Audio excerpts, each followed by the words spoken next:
The knife. Finally, yeah, I know. Finally, all of this sort of wound down and things began to shift.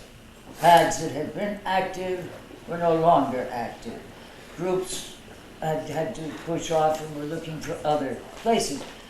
And I had to find another spot. So I did. I got a little 3-room tenement on 9th Street between Avenue C and B on the south side of the street. It was a small apartment, but it was in a strange building that, there were all kinds of things going on in the building. No one knew just what any of them were, but they were strange enough. And I, naturally, with a place of my own again, it was obligatory for me to pick some of the people that I had been living with or sharing places with to follow along. So the apartment, these 3 rooms, were suddenly filled with people, all personalities sort of clashing, bop, bop, bop, all the time. And unfortunately, there was one man who had really, he could handle the tension, but not completely. And so he had become a nuisance and a person who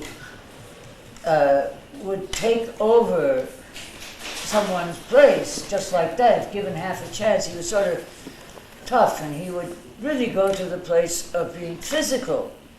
So everyone sort of shied clear of him, and unfortunately he got in.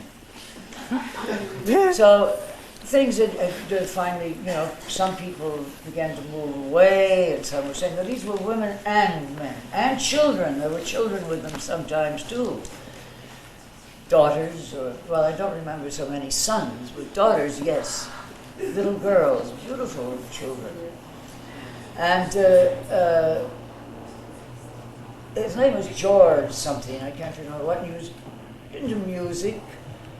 He was very creative, he was into much, but music was his straight line. That plus this injured personality, which he just, gnashed out at people with constantly. Now I had allowed him to stay without too much. I was not really afraid of him, but at the same time I didn't want to force an issue.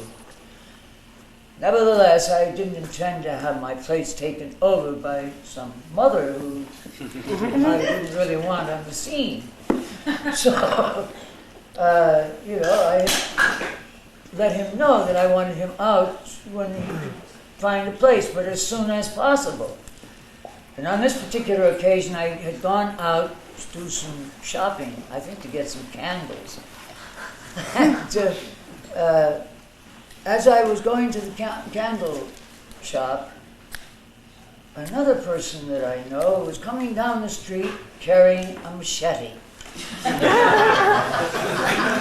he walked up to me with this and he said, do you want a machete, Hunky? I said, no, man, what am I going to do with it? I said, oh, wait a minute.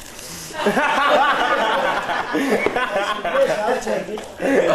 So I got this machete. And,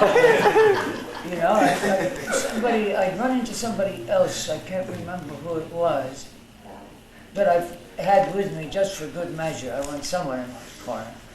At any rate, we went right back to the apartment, and there was George standing in the center of the kitchen, where it was one of those places you came into the kitchen.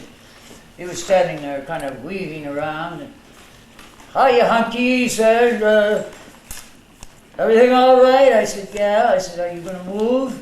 He said, no. He said, I think I'll stay a while. He said, didn't you know? He said that I never leave a place until it's, just shambles. And he said, I decided to make this place a shambles. I had a pair of boots, and I started slapping my boot with this machete. I said, look, motherfucker, I'm going to get you out of here right now, or you're going to make me use this. He said, oh, would you do that? I said, if you drive me to it. And he left. That's the truth. He left.